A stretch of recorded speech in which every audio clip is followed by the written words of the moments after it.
Bonjour à tous. Alors je voudrais faire un rapide débrief sur l'émission d'hier chez Abdel, sur la Une TV. Je vais donc vous parler de M. Morad El Hattab. M. Morad El Hattab fait partie avec Jacob Cohen des deux surprises. Abdel m'avait prévu une surprise, finalement il m'en a fait deux, et qui ont duré assez longtemps au début de l'émission.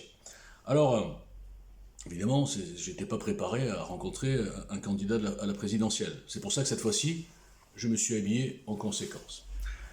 Alors, M. Morad El Hattab, par respect évidemment, j'ai pas pu vraiment répondre, sur le sujet en tout cas. J'ai écouté un petit peu vos lignes de programme, c'est intéressant, parce qu'il y a pas mal de lignes que je partage, notamment mettre fin à la corruption et au laxisme de la justice, mais ce que j'ai peu apprécié quand même, c'est l'espèce de leçon de morale.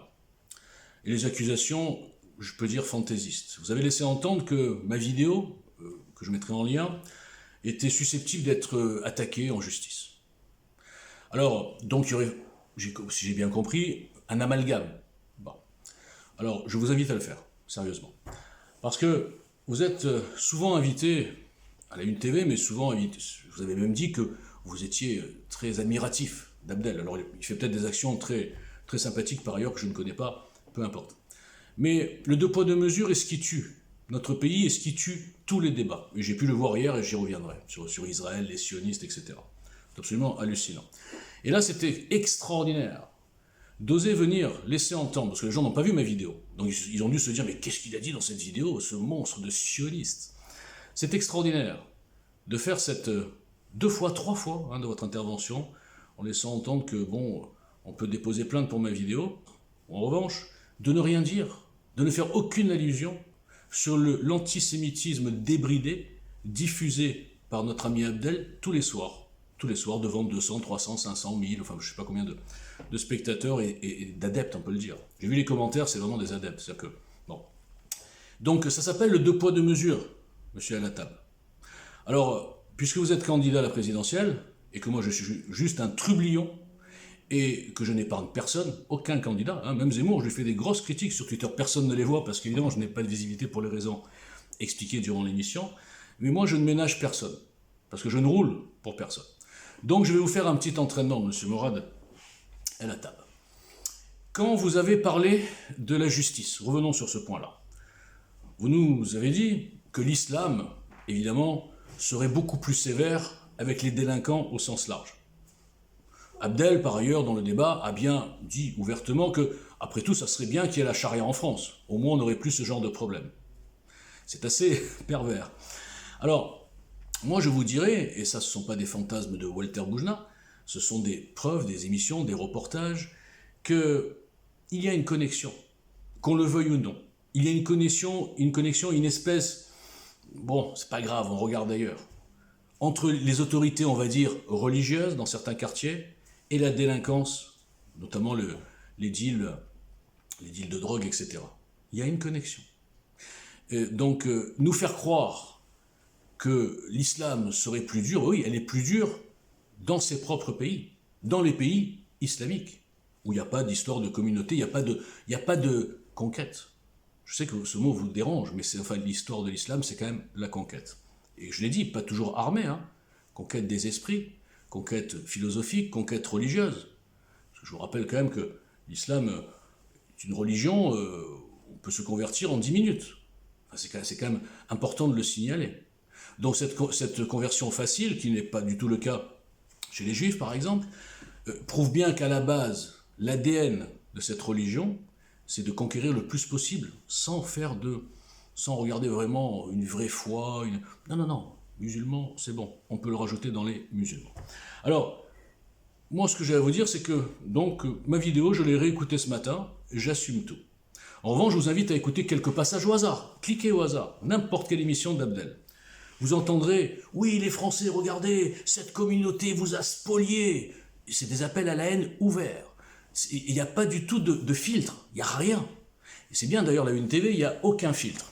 À mon avis, moi maintenant, à partir d'aujourd'hui d'ailleurs, je vais être filtré sur la Une TV. Puisque, évidemment, qu'à un moment donné, il y a un calcul à faire. Et le calcul, c'est pas vous, monsieur Morad, qui êtes en cause, c'est ce que je disais justement dans cette vidéo. En disant que nous arrivions dans une situation tellement débile, qu'un étranger marocain est capable de me dire « je ne permettrai pas que tu sois dans la dissidence parce que tu es pour que Israël existe ». C'est ça le résumé. Donc, nous sommes tellement un pays de soumis que ce genre de personne peut se permettre de dire ça. Et d'avoir en plus de l'audience. Et d'avoir des gens qui disent « ah oui, ah ben non, ce Français, là, de toute façon, il n'est pas français. Il a raison, le Marocain, de dire qu'il n'a pas le droit d'être dans le jeu politique parce qu'il est pour l'existence d'un petit bout de terre juif. » Donc, je confirme ce que j'ai dit. Je confirme mot pour mot. Ce conflit a été importé pour, premièrement, polluer tout le débat politique, premièrement, et conquérir, grâce au collabo, je confirme, et monter, bien entendu, les Français, au sens large, contre cette communauté qui les a spoliés. Mais ça, M. Morad El-Hattab, vous pensez peut-être que ça n'est absolument pas punissable par la loi. Ce ne sont pas des appels à la haine, ce ne sont pas des constructions, comme je l'ai dit, je le répète, après l'émission d'hier, c'est encore plus évident que ce que je pensais, ce sont des constructions, des fabrications d'antisémitisme grave, sur des bases frelatées. Et on met le paravent sioniste, mais derrière ces gens-là, et quand je dis ces gens-là, c'est bien sûr Abdel, qui m'a quand même traité de tout hier, hein. J'ai été très gentil de ne pas répondre sur le même ton. Donc ces gens-là fabriquent de l'antisémitisme. C'est tout. Parce qu'ils savent très bien qu'en parlant de sionistes, l'homme de la rue, si j'ose dire, le fan d'Abdel, dans sa tête, s'il voit un juif qui passe dans sa tête, c'est pareil, quoi. Ok ? Parce que sinon, comment explique-t-on que des juifs soient attaqués de par le monde parce qu'ils doivent payer la politique intérieure d'un État souverain, Israël? Comment on peut expliquer ça? Est-ce que les Arabes sont attaqués de par le monde pour justifier la politique à l'époque de Raqqa? Mais où on a vu ça? Qui sont les seuls qui font de l'amalgame? Qui sont les seuls qui profitent de leur nombre, 100 fois je crois, j'ai même plus compté, qui sont partout, plus nombreux? Alors on dit oui mais ils sont pas puissants, mais c'est de la rigolade. L'homme de la rue, la puissance, il la voit à ce qu'il voit dans la rue. Il la voit pas à ce que le journaliste il est juif ou pas juif. Donc c'est absurde d'essayer de mettre en parallèle des choses qui n'ont aucun rapport. Voilà. Quand j'entends, alors c'est pas vous, je crois que c'est plutôt Abdel, qui dit que bah oui, tous les journalistes sont juifs, donc forcément le conflit israélo-palestinien est traité de manière pro-Israël. Mais c'est une aberration de dire ça. Tous les médias sont en majorité, sont vendus, ça on est d'accord, mais certainement pas pour mettre en avant Israël. Mais on va toujours dire Israël a assassiné. Par exemple, Mélenchon, quand il y a des morts sur des manifestations ou quoi, Mélenchon, d'un coup, il oublie son dictionnaire et il dit pas il y a eu 3 morts, il dit Israël a assassiné. Assassiner, les mots ont un sens, même pour Mélenchon, j'espère, et il le sait, il y a la notion de préméditation. Bref, c'est un exemple parmi tant d'autres. Donc l'AFP fait de la désinformation anti-Israël. Le Nouvel Obs, pareil. Le Monde, n'en parlons pas. Et ces gens viennent nous dire que la politique française, je vous rappelle que la France subventionne le Hamas, la politique française est pro-Israël. Alors que la politique française, comme l'a très bien dit le seul point honnête de Jacob Cohen, c'est quand il a expliqué que tous les pays voulaient se débarrasser des Juifs et que même ceux... Et pourquoi? Parce qu'ils avaient peur de se mettre mal avec le lobby musulman. Alors à l'époque c'était encore plus grave parce qu'ils avaient tout le pétrole, mais enfin maintenant ça s'est un peu dispatché. Tous les pays ont peur de l'influence de l'islam et des pays arabes. Et je le dis toujours, si c'était l'inverse, s'il y avait 17 millions de musulmans dans le monde et 1,7 milliard de juifs, ben je vous assure que tous ces antisionistes n'existeraient pas. Hein. Ils seraient tous, bah oui, bah franchement, voilà. Ils prendraient la position des plus nombreux, tout simplement. Alors, pour revenir sur votre candidature, je suis ravi de l'apprendre. J'ai vu que, je vous avais vu, je suis étonné parce que je vous avais vu dans une espèce d'équipe du dénommé Chalençon. Bon, alors je sais pas, Chalençon il fait des équipes un peu bizarres. Je sais pas qu'il ait comme ministre des Affaires étrangères un candidat à la présidentielle et que lui-même, Chalençon, donc, était Premier ministre dans cette équipe de rêve, cette Dream Team Gilets jaunes. Alors, je vous félicite, j'espère que vous aurez un temps de parole, et moi je veux bien, je vais vous dire franchement, être votre sparring partner, de vous préparer aux questions les plus tordues que vous aurez ou que vous n'aurez pas. Et dernière chose, je vous le dis avec beaucoup de respect, évitez de mettre dans le même chapitre de votre argumentaire une homélie aux Gilets jaunes, c'est-à-dire une proximité avec le peuple, d'accord ? Et en même temps, un ton assez condescendant quand même. Moi, si vous voulez bien, on me traite d'arrogant, Mais quand je fais des trucs, souvent il y a un peu d'humour, il y a un peu de second degré, il y a un peu de recul, et il y a beaucoup, beaucoup d'autodérision. Mais là, hier, j'ai senti beaucoup de condescendance. J'ai pas pu répondre. Moi, j'étais habillé en sportif pour un match, je me retrouve devant un candidat à la présidentielle. Donc j'étais un petit peu décalé et surpris. Voilà, maintenant pour ce qui est de Jacob Cohen. Jacob Cohen est l'archétype de... Moi, je le compare, c'est ce que j'ai fait hier soir, aux ex-musulmans. Voilà. C'est-à-dire que les musulmans, au sens large, alors je ne vais pas faire d'amalgame, mais ces musulmans-là, dans le sens militant, antisioniste, etc., sont les premiers à cracher sur les ex-musulmans. Ils sont même menacés. Je vous rappelle quand même que quand on veut sortir de l'islam, c'est pas facile, hein. C'est quand même plus facile de sortir du judaïsme. Enfin bref. Et donc, il les considère comme des traîtres, et il les menace. En revanche, quand il y a des traîtres d'une autre communauté ou d'un autre pays qui viennent leur servir la soupe et leur servir des témoignages frelatés, là, ça devient d'un coup des bases de réflexion, des idoles, des trucs fiables. Comme je disais à Abdel, moi j'ai beaucoup de témoignages en vidéo, hein, des Palestiniens qui vivent en Cisjordanie ou à la bande de Gaza et qui expliquent le quotidien des Palestiniens sous la dictature du Hamas. D'accord ? Mais ces témoignages, ils ne sont pas dignes de foi, c'est donc des traîtres, on ne les écoute pas. Donc Jacob Cohen, pour moi, n'a absolument aucune crédibilité. Jacob Cohen qui est capable de nous dire qu'un pays développé, qui fait des start-up, qui fait des boîtes de nuit, qui fait la gay pride, où il y a une jeunesse débordante qui a envie de vivre, Jacob Cohen nous dit que ce sont eux qui ont envie de faire la guerre, qui se complaisent dans cette position géographique avec autour que des ennemis, dont certains de plus en plus puissants, qui vont peut-être avoir l'arme atomique et qui mettent dans la Constitution « Nous voulons la destruction d'Israël ». Jacob Cohen est capable de nous dire qu'on peut négocier avec des gens qui, depuis le début, n'ont pas dit « Oui, vous avez pris un petit peu trop de terre, etc. » Ils ont dit « Non, non, vous n'existerez pas, vous n'existerez jamais, nous ne voulons pas que vous existiez ». Comment on peut négocier avec des interlocuteurs qui veulent votre destruction? Donc c'est quand même un monde à l'envers, une inversion totale des logiques, une inversion totale des règles, même de la guerre, puisqu'on trouve normal de mettre des femmes et des enfants en avant, et après de dire « Ah bah regardez, ils ont tué des femmes ». Bon, si on ne les met pas sur le champ de bataille, il n'y a pas de ça, quoi. Il n'y a pas de bavure de ce genre.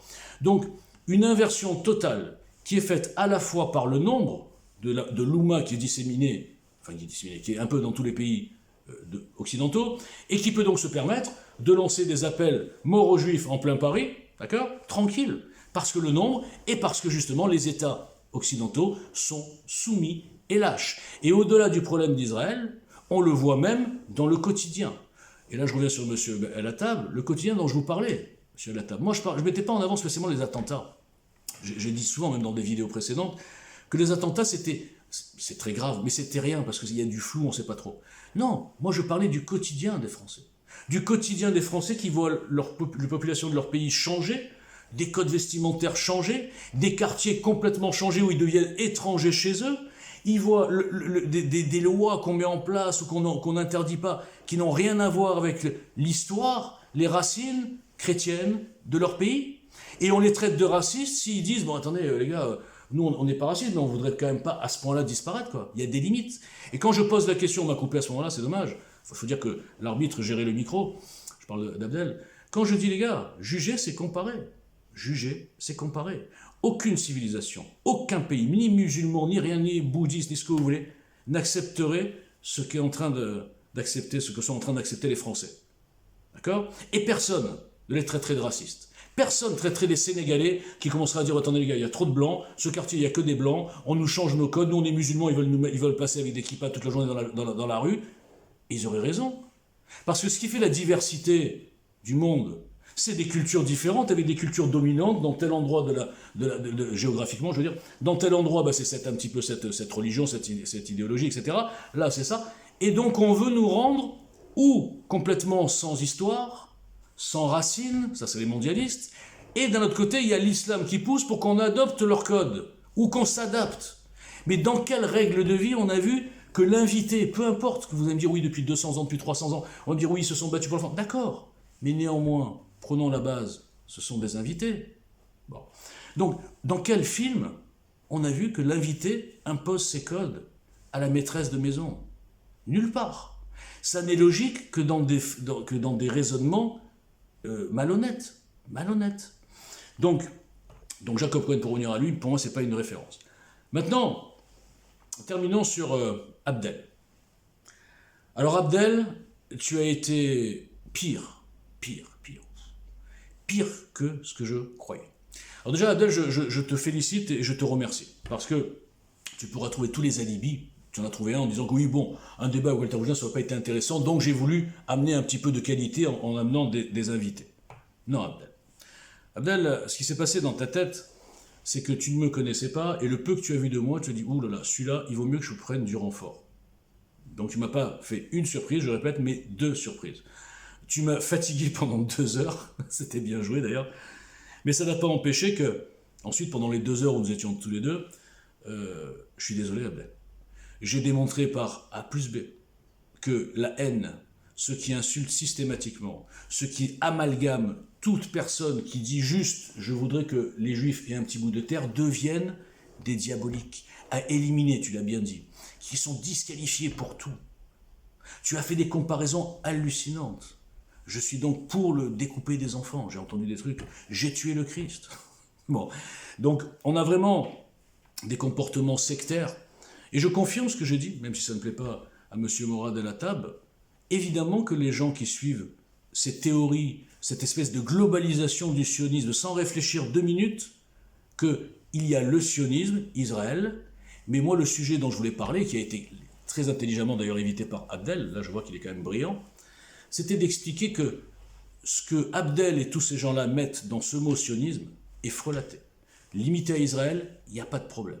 Mais essayer de mettre dedans le mondialisme qui justement, notamment les gens comme Attali, favorise la dilution de nos valeurs, en tout cas de nos racines chrétiennes ici en France, par exemple, comme dans tous les pays, et qui dilue par l'immigration massive et incontrôlée volontairement, et qui dilue par ça. Donc comment on peut mettre en parallèle le sionisme et le mondialisme? C'est parfaitement idiot. Et je vais finir, je sais ce qu'on va me dire, oui mais justement, c'est pour que les musulmans ils s'occupent des chrétiens et tout ça dans l'intérêt d'Israël. Mais comment on peut entendre des trucs pareils? Alors allons au bout du raisonnement, Abdel, parce que tu as du mal à aller au bout du raisonnement, je vais un peu t'aider. Je suis condescendant moi aussi. Hein, bon. Alors, allons au bout. Imaginons que le but, alors, ok, les musulmans, imaginons, pour rigoler, hein, ils ont massacré tous les chrétiens. Donc l'Europe devient musulmane. Non mais c'est fou quoi. Et donc, quel est l'intérêt d'Israël d'avoir déjà 90% des pays qui sont contre eux parce qu'ils ont peur des musulmans, d'avoir en plus l'Europe et le monde occidental qui devient à dominante musulmane avec la charia, etc. Donc encore des ennemis. Mais comment on peut soutenir des thèses aussi absurdes? C'est évidemment 2 choses complètement différentes. Il y a les milliardaires mondialistes que je combats. Pourtant, je suis, il paraît, sioniste. J'aime pas cet adjectif, mais bon, si vous voulez. Je suis pour que Israël, pour que le peuple juif ait un territoire. Il faudrait inventer un mot autre que ce mot qui est complètement déformé. Alors, comment on peut imaginer, comment on peut ne pas comprendre que ce sont 2 choses différentes? Les uns veulent nous mettre en esclavage, et les sionistes veulent juste vivre dans leur petit territoire sans qu'on vienne les agresser toute la journée, ou les traiter de nazis ou je ne sais pas quoi. On parle de barbarie, on parle de massacre. Tous les soirs, il dit les Israéliens massacrent les Palestiniens. Mais massacrent où? Le seul massacre qu'il y a eu, c'est Sabra et Shatila, et c'était des milices chrétiennes. Je sais que on va me dire, oui, mais les Juifs auraient dû protéger les Palestiniens. C'est-à-dire qu'on n'a jamais vu une guerre où les gens protègent leurs ennemis. Hein. Bon, les Juifs, il faut qu'ils fassent ça.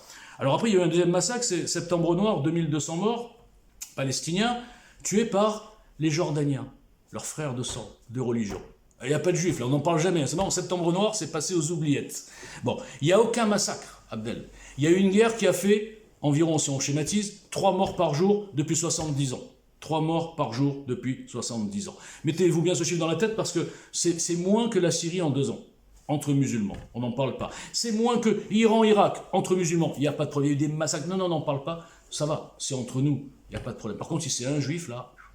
Bon, tout ça pour dire que c'était très sympa, et je reviendrai quand tu veux, Abdel, avec grand plaisir. Et monsieur el-Attab, avec un jour, je veux bien qu'on débatte sur la Une TV, ou ailleurs d'ailleurs, je vais essayer de vous titiller. Hein. À mon petit niveau, je suis assez bon pour ça. Je vais essayer de vous titiller dans votre programme, enfin quand j'aurai votre programme, parce que comme Zemmour, pour l'instant, je n'ai pas son programme, je n'ai pas le vôtre, mais je viendrai vous titiller avec grand plaisir. Merci.